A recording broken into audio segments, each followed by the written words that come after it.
Alrighty, welcome back everyone. We just talked about some of the most impactful freshmen when you go through the SEC contenders. We'll continue that throughout the next couple of days, probably get into the Big Ten tomorrow and just keep rolling throughout a lot of the previews that we'll be doing as the season comes closer. But let's get into some Wednesday what-ifs. There is so much going on with the Clemson Tigers as we head into this season, and I have about as many what-ifs for Clemson as I have for any team in the country, to be totally honest with you, because not only is there so much happening on the field, but off the field is a totally other story that is just as big. But let's break down some of the biggest questions I have, and the biggest one I have is what happens with Cade Klubnik, because there's two different paths here, right? We saw what happened last year where it just felt like him and Garrett Riley were just not on the same wavelength. They were just not on the same page for a lot of the things that they were doing, whether it was the play calls just didn't feel like they fit what Cade Klubnik can do, or there just wasn't that connection that you need to have an elite offense, especially when you're playing some of the teams that Clemson's going to play.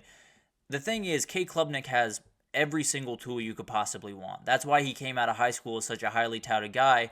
The arm's incredible. He does have the mobility. He does have the athleticism you need.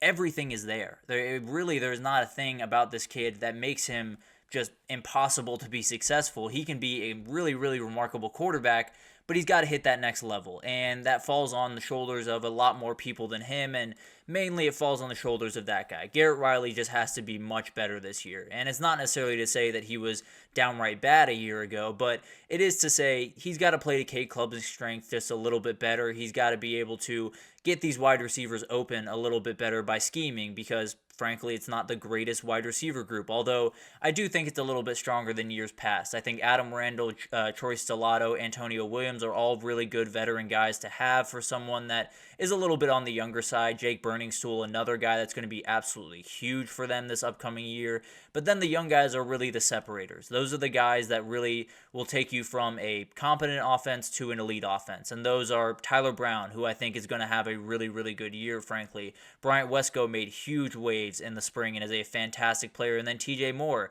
is another freshman that came in that just has talent oozing out of his ears. So there's so many guys that can make stuff happen for Cade Klubnik, but at the end of the day, there's so much that goes into it, but Cade Klubnik's got to make the plays, right? He's got to make the right decisions. He's got to use the mobility that he has. He's got to use his legs. He's got to get more dynamic in this offense, and I don't think he's that far from doing that. So there is a path where he totally breaks out, and if he does totally breaks out, if he's one of those players that we're talking about pretty much every day, and we're just in awe of his season, and maybe he's on a Heisman-type track, wrap it up for the rest of the ACC. I'm just being totally honest. The rest of this team is far too good for if he comes along the way that they want him to, they will be in Charlotte and likely win the ACC and maybe go undefeated in that path, because that is the thing that held them back last year.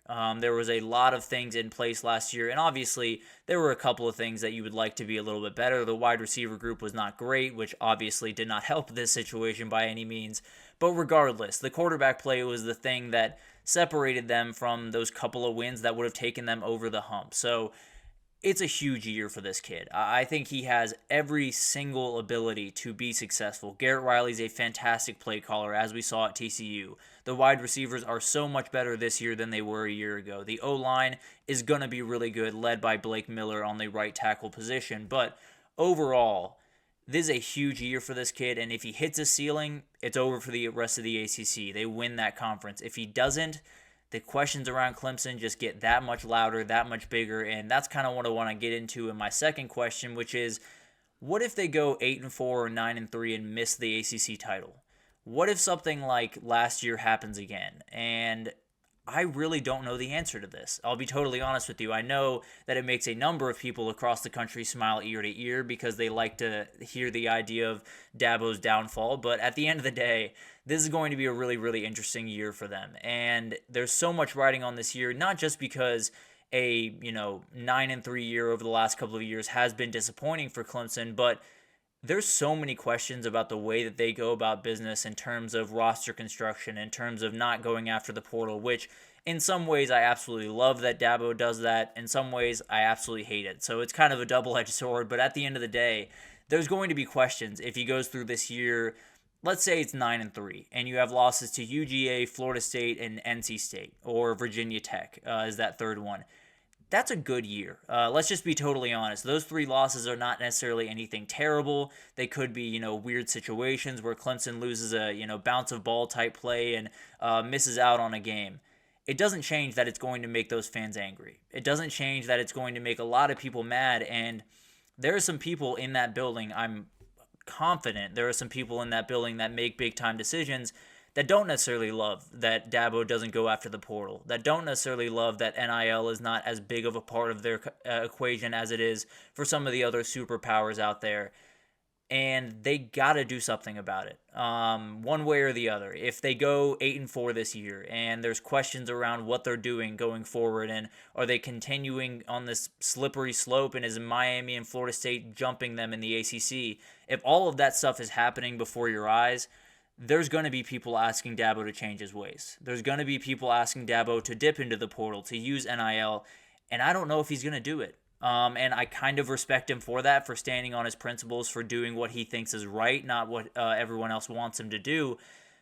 But it is to say, this is going to be a very interesting conversation. If they go 8-4, if they, continue to kind of slide off the hill just a little bit, people are going to start wondering about Dabo and his long-term future at Clemson. Now, he's safe for quite some time. Let's be totally honest. He's got 2 national titles against Nick Saban, so it's not necessarily going to be a big issue. But the reality is, you have a year in front of you that is so important, not only for what happens on the field, but how people view Dabo Swinney, how people view how the program goes about business, how people in that building ask them to go about business. So it's going to be really interesting. But at the end of the day, Clemson has opened a little bit of a door this year where everyone is going this direction. We're going to go against the grain, and you might be trying to get 1% better in the portal.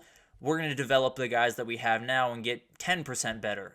So it's all kind of a fight back and forth, and it could go either way, to be totally honest with you. But if they go 8-4 this year, if they go 9-3 even, I think there's going to be some people that have a sit down with Dabo and say, look, you're the head coach here. We want you to be here for a very long time, but we can't keep doing this and expect to be better in years coming forward. Now, I do think they're going to be successful this year, but at the end of the day, there will be questions if they're not. That's for sure. And then finally, I want to talk about the back end of this defense, because I look across this entire roster, and there's not really many true concerns. The wide receivers you'd love to see be a little bit better, but other than that, I really don't have many problems. The D-line and linebackers are absolutely elite across the board.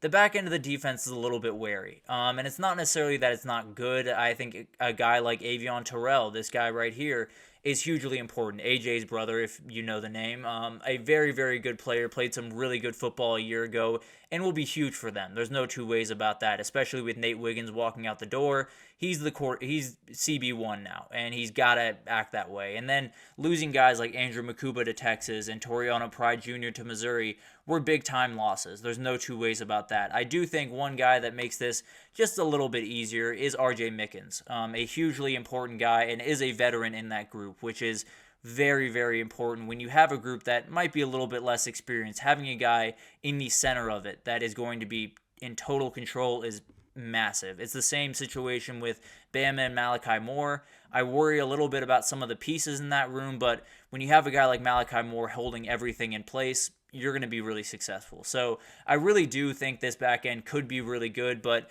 there are my worries. There's no two ways about that. The depth is not necessarily as good as you'd want it to be. The frontline guys I think are going to be good, but I don't know. There's kind of this weird, you have some of these players behind the front line that are very talented young players but don't have the experience you want, or you have some of the experience but not necessarily the level that you'd love to play. So guys like Corey and Gibson coming in as a freshman is going to be huge for this team, but overall, they're going to face some really good passing attacks. It starts in week 1 against Georgia, and frankly, I'm going to be totally honest, I expect them to get torched that game. I expect Carson Beck to do just mean things to that back end, but overall, when you get into conference, you still have Florida State, you do have NC State, you do have Virginia Tech, so you are going to have to worry about some really good attacks, and it'll be interesting to see how they handle it, because if they fall on their butt and they don't necessarily do what they want them to do, it could be a really ugly season, frankly. It could be that 8-4 season that we were just talking about. Now, I do think they're going to have a good back end. I think they're going to be capable, but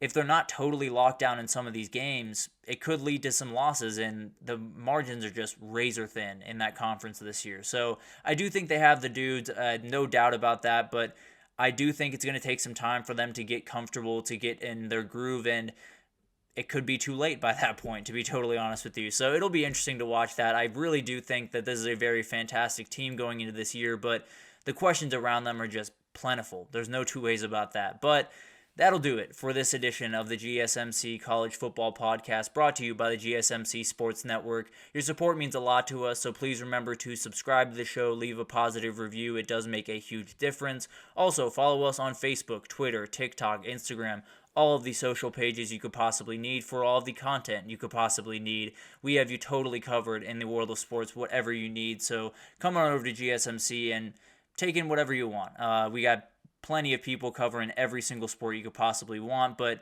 thank you once again for listening, and I will see you guys tomorrow.